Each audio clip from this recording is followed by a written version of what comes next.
Bonjour et bienvenue au château de Logenpré à Pont-Saint-Pierre. On est dans le département de l'Eure, en région Normandie. On se trouve à une demi-heure de Rouen et 1 heure et quart de Paris. On va vous faire découvrir ce site qui, comme vous l'apercevez, a besoin d'aide. On va y pénétrer ensemble pour vous le faire découvrir. Le château de Logenpré a été retenu en 2025 site emblématique de la Normandie pour la mission Bern, ce qui va lui permettre de recevoir de l'aide.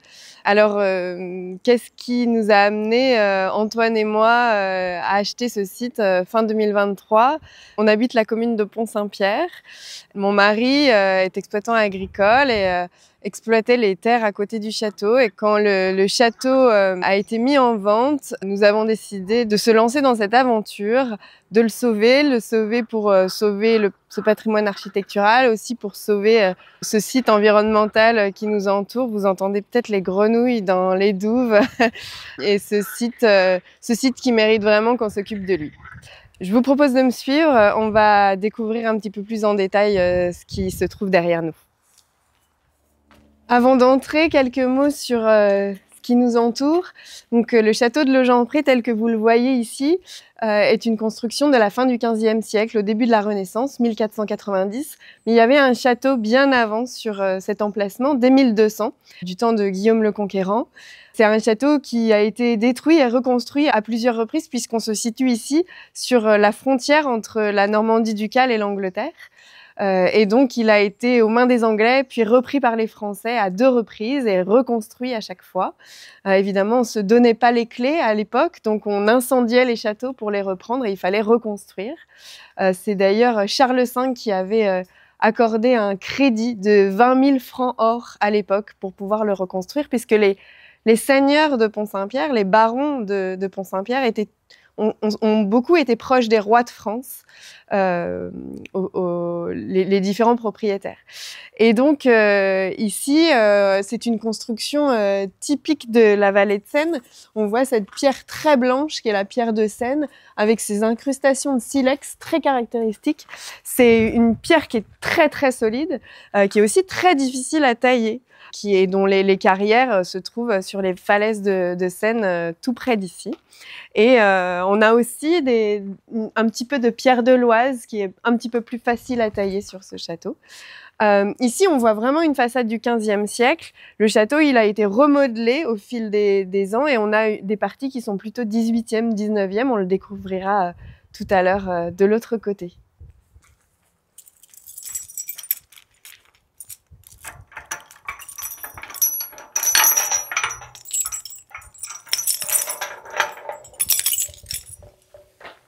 On se trouve ici dans la cour intérieure du château. À l'époque, c'était une cour fermée. Donc sur les plans de 1725, nous avons une aile ici qui vient fermer en cour carrée. Cette aile a été ouverte entre le XVIIIe siècle et le XIXe siècle. Pourquoi? On n'est pas encore sûr de la réponse. On fait des investigations. Probablement, il aurait pu y avoir un incendie, puisque l'aile que nous voyons ici a été entièrement reconstruite. Alors que sur l'aile qui se trouve à ma droite, vous voyez des pans de bois qui sont plus d'origine, qu'on voit aussi à l'avant. Il se trouve que aussi au XVIIIe siècle, les châteaux changeaient de fonction, n'étaient plus des châteaux forts, mais des châteaux plutôt d'agrément, et on aimait ouvrir les espaces pour avoir la vue sur le parc et améliorer son cadre de vie d'habitat. Comme vous voyez, il y a beaucoup de travail ici. C'est l'objet des projets de restauration qui vont avoir lieu. Alors, avant de parler de restauration, on parle de sauvegarde et de travaux de mise en sécurité. Et c'est ce qui fait l'objet de notre demande d'aide auprès de la mission Bern, puisque donc quand nous avons acheter le château, la première étape, ça a été de faire venir des maçons, de faire venir des couvreurs pour se dire, eh bien, il faut bâcher, il faut étayer pour le temps de faire les diagnostics nécessaires aux travaux à réaliser. Et puis, les maçons nous ont dit, non, je ne peux pas étayer, c'est trop tard, je ne peux pas monter sur la charpente, c'est trop tard, c'est trop instable, trop de pans sont en train de s'écrouler. Il n'est pas possible de travailler en sécurité sans engager des travaux d'envergure immédiatement.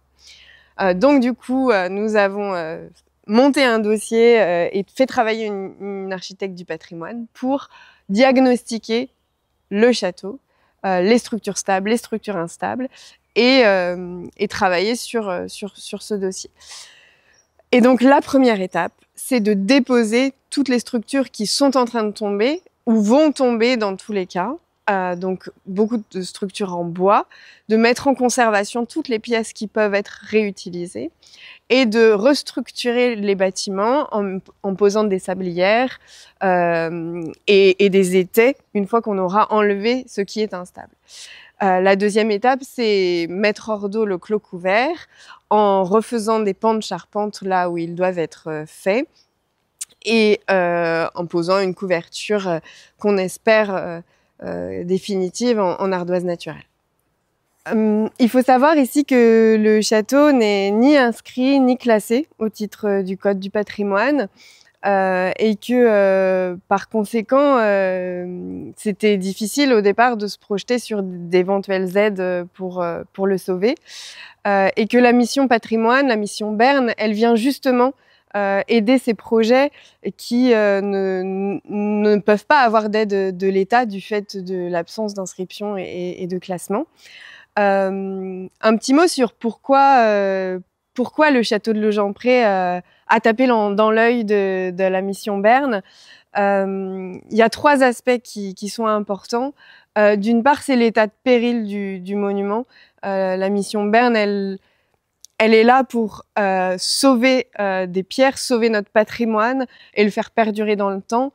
Et elle s'attache aux monuments qui sont en péril. Et ici, quand vous regardez autour de vous, je pense qu'il n'y a pas de démonstration nécessaire pour voir qu'il y a urgence et il y a péril. Le deuxième aspect, c'est que il faut un projet de sauvegarde sur du long terme, être ancré dans son territoire.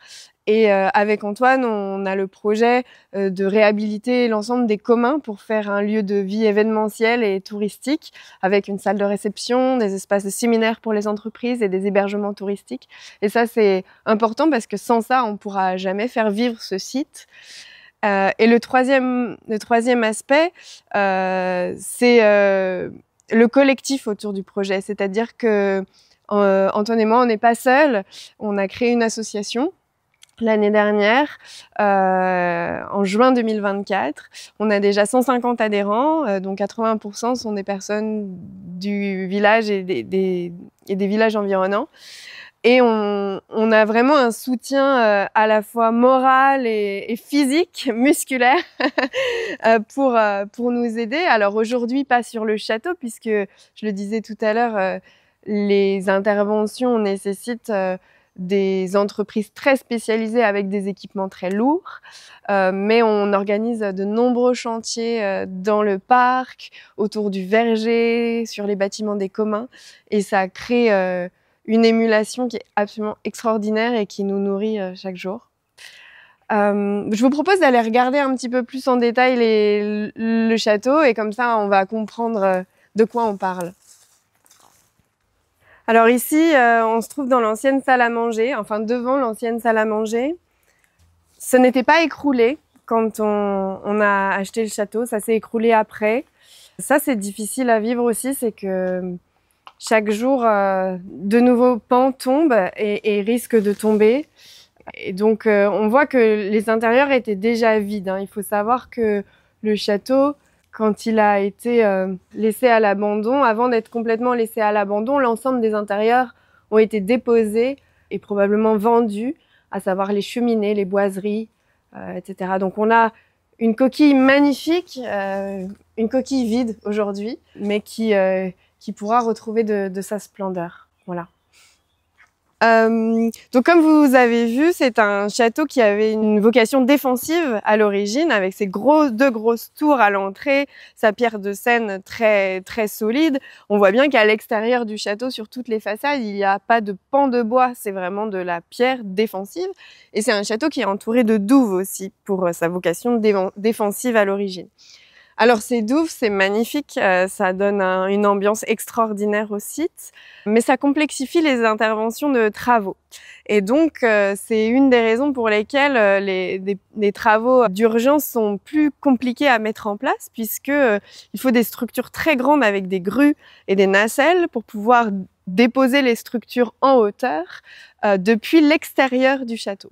Et une fois que tout ça se sera déposé, on pourra alors pénétrer par le porche central avec des petits engins, puisque le porche était prévu pour une dimension de charrette. Voilà. Et donc, on pourra avoir des petits engins élévateurs qui pénètrent après ces grosses interventions de nacelles et de grues par l'extérieur. Je vous emmène voir l'escalier du 18e, qui est absolument magnifique et qu'on espère sauver.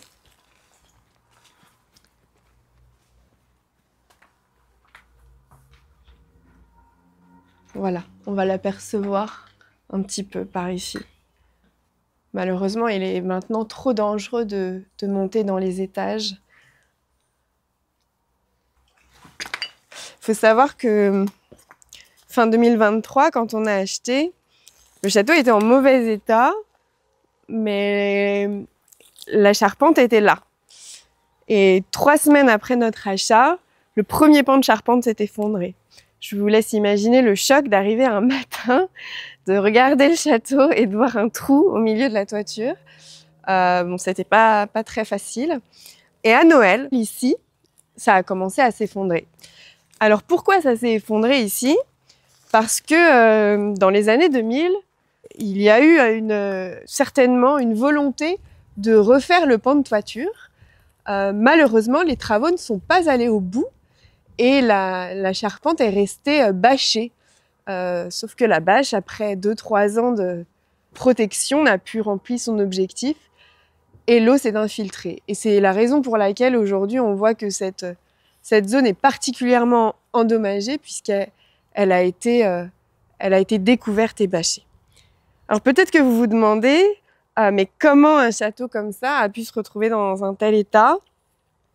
Il faut savoir que le château, il était habité jusqu'en 98, au moins, peut-être même jusqu'en 2001.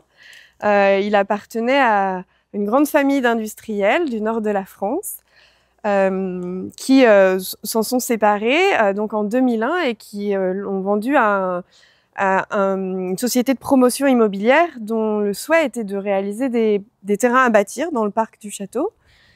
Ces projets n'ont jamais abouti. Heureusement pour le parc, mais malheureusement, le château a été laissé à l'abandon. Il se trouve que, en raison de cette toiture qui a été découverte et de certains pans de toiture qui étaient sains à l'époque, mais qui auraient eu besoin de continuer à être entretenus, de continuer à être réparés, eh bien, l'état s'est dégradé extrêmement vite.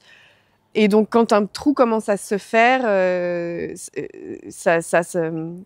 le cercle vicieux. Et donc, cette dégradation s'est faite en 25 ans, ce qui est très, très rapide. Quand on imagine que ce château est là depuis 500 ans et qu'en 25 ans, il peut être mis par terre, je pense que c'est ça qui nous a touchés aussi, nous, pour se dire qu'on pouvait pas laisser faire ça. Il fallait faire quelque chose. Vous vous demandez peut-être combien ça coûte tout ça. Alors, combien ça coûterait de le remettre complètement en état et d'en faire des beaux salons, ça je peux pas vous le dire, j'en sais rien. Combien ça coûte de remettre en état la structure du château et la structure des communs et d'aménager les communs pour en faire un lieu de vie. Tout ça, ça coûte 1,6 million. Sur ce 1,6 million, donc on a environ 500 000 € de travaux juste structurels sur le château. Donc c'est les travaux dont je vous parlais tout à l'heure, dépose des structures instables, étaiement, restructuration avec des sablières, réfection de charpente et toiture, et mise hors d'eau du clos couvert en fermant les fenêtres par des structures temporaires, hein, pas des menuiseries définitives, sinon le billet s'envolerait. Voilà. Et donc, et nous, on investit aussi sur cette enveloppe de 1,6 million fortement sur la réhabilitation des communs, sur laquelle il y a aussi des besoins de réfection de toiture, de charpente, on ira voir tout à l'heure, et des aménagements complets puisqu'on parle d'anciennes écuries, d'anciennes maisons de garde-chasse, garde-pêche, mais dans leur jus depuis des années, et donc avec beaucoup de travaux à la fois extérieurs et intérieurs pour les rendre agréables et aménagés pour leur futur usage. On va s'approcher de cette aile. Vous allez voir que les sols sont très bas.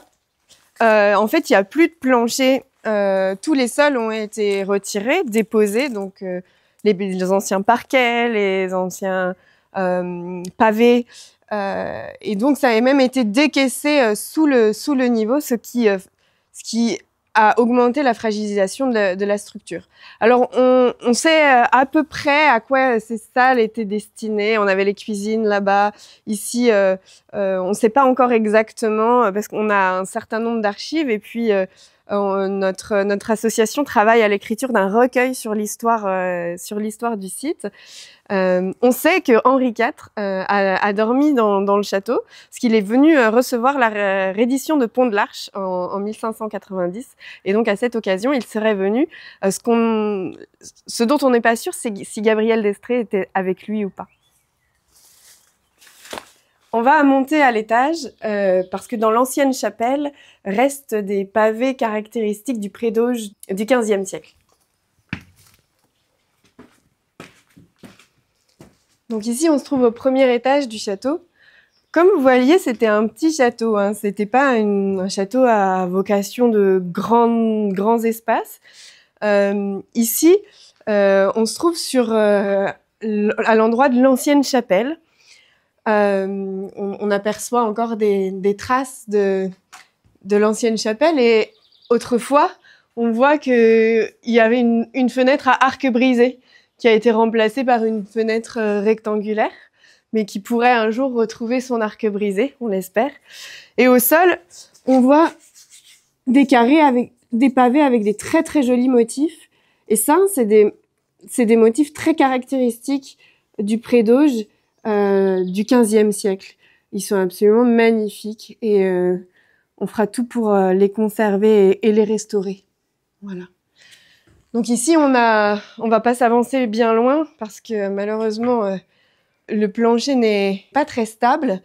Mais donc on voit cette partie tout en longueur qui était constituée ici d'une chambre et d'un salon probablement. Voilà. On va monter au deuxième étage pour que vous admiriez la charpente.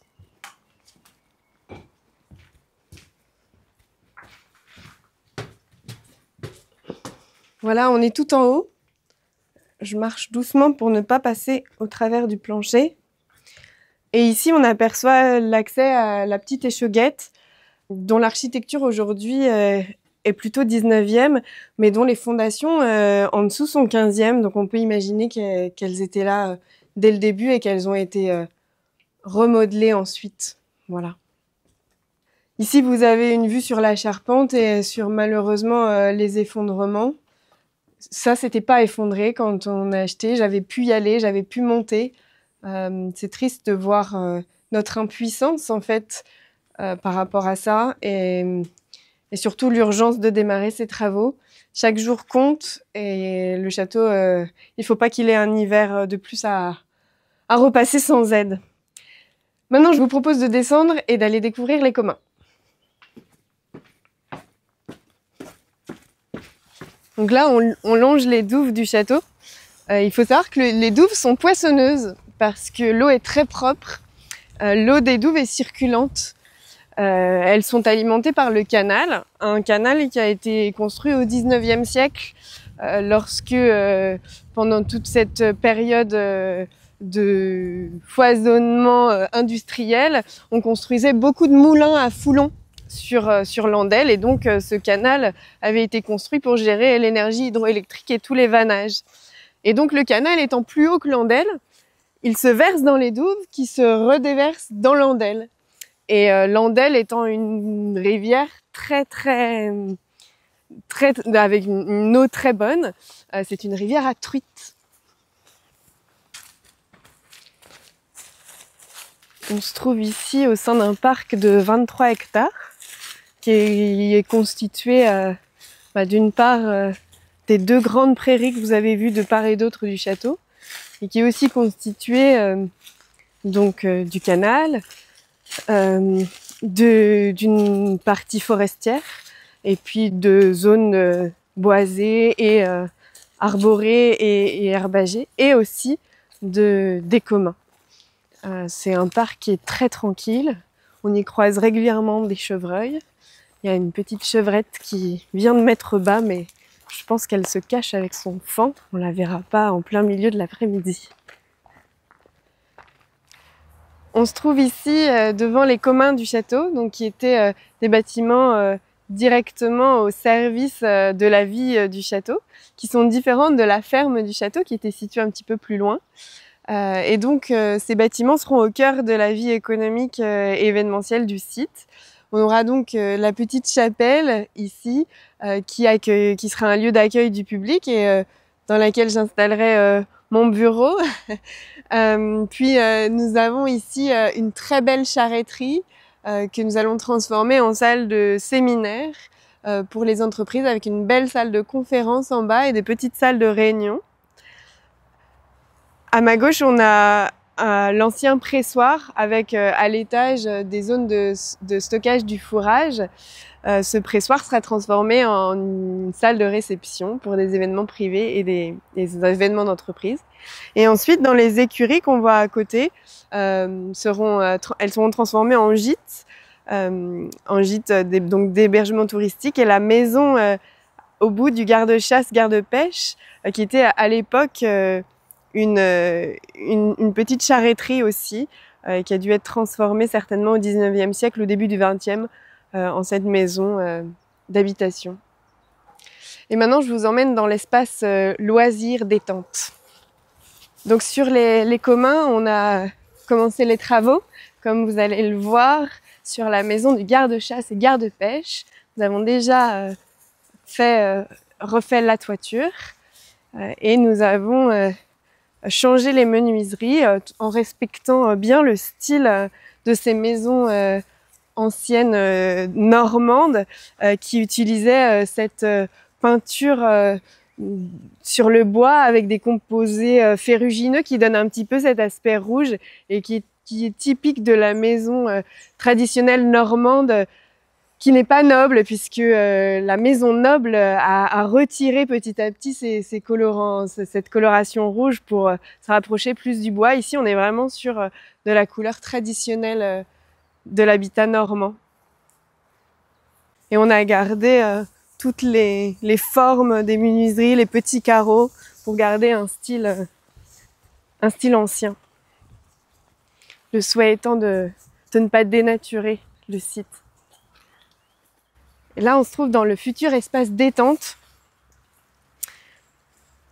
où nous aurons bientôt, on l'espère, remis en état une immense piscine qui a été réalisée dans le milieu du XXe siècle et que nos enfants ont entrepris de remettre en état. On a 3 enfants en bas âge qui aiment bien travailler le week-end, mais qui ont hâte d'avoir un moment de pause et qui se sont donnés pour objectif de remettre en état la piscine. Donc tous les week-ends, ils viennent avec leur râteau et ils enlèvent toute la terre et tous les roseaux. Ça fait déjà 3 week-ends qu'ils y sont. Ils ont enlevé plein de déchets. Il y en a encore aucun qui est tombé dans l'eau, donc on est assez contents. Ça les passionne. Ils ont enfin trouvé un objectif de travail qui leur plaît vraiment. Et ici, donc ce pavillon qu'on appelle le pavillon de la piscine, c'est une jolie petite maison normande avec un un échafaudage un petit peu de fortune, puisque avec l'association et ses membres actifs et compétents, on a entrepris de sauver la bâtisse rapidement en refaisant la charpente et la couverture. Et donc c'est en cours. Et maintenant, je vais vous montrer nos terrains de sport. Le terrain de tennis aura besoin d'un petit rafraîchissement, mais on est confiant. Et à côté, ce que vous voyez, c'est bien un terrain de paddle. Ce sport si à la mode, ce terrain a été date certainement du milieu entre les 2000 et 2010. C'est certainement un des premiers terrains de paddle du département de l'Eure, voire de la région Normandie. On ne saura jamais. Et donc l'association s'est donnée pour objectif de le remettre en état pour permettre aux membres de venir jouer quand ils le souhaitent. Et donc ils ont bien bossé.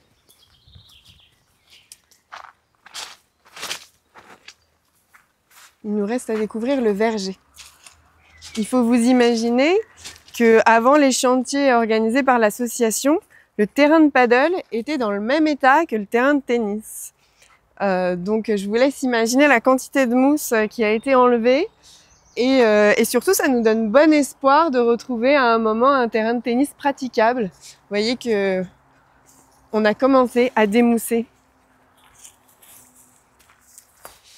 Le verger, ça fait partie des zones un petit peu magiques du site. Et c'est aussi pour ça que l'association s'y consacre souvent, parce que l'idée c'est de passer aussi du bon temps.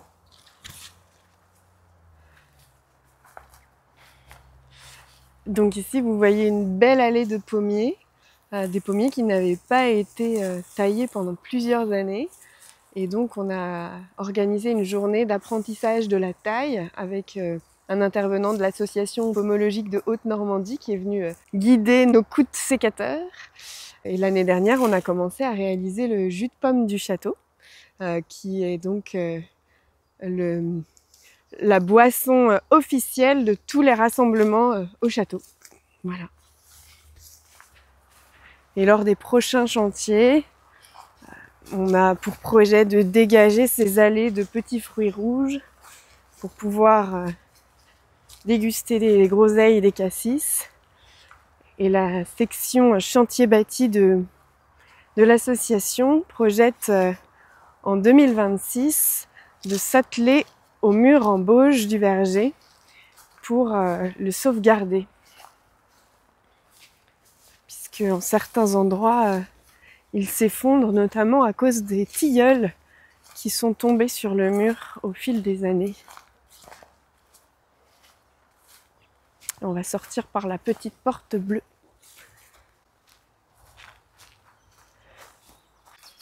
Ici, plein sud, on a de la vigne sur le mur en bauge qui nous donne du raisin. Peut-être un jour le vin de Logempré, qui sait. Mais tout de suite, c'est pas la priorité. J'espère que la découverte du château de Logempré et de notre projet vous a plu. Si vous voulez continuer à nous suivre, vous pouvez nous suivre sur les réseaux sociaux, notamment sur Instagram. Si le projet vous a touché, vous pouvez aussi nous aider via la collecte de dons sur la Fondation du patrimoine en tapant Château de Logempré, Fondation du patrimoine, vous allez nous trouver.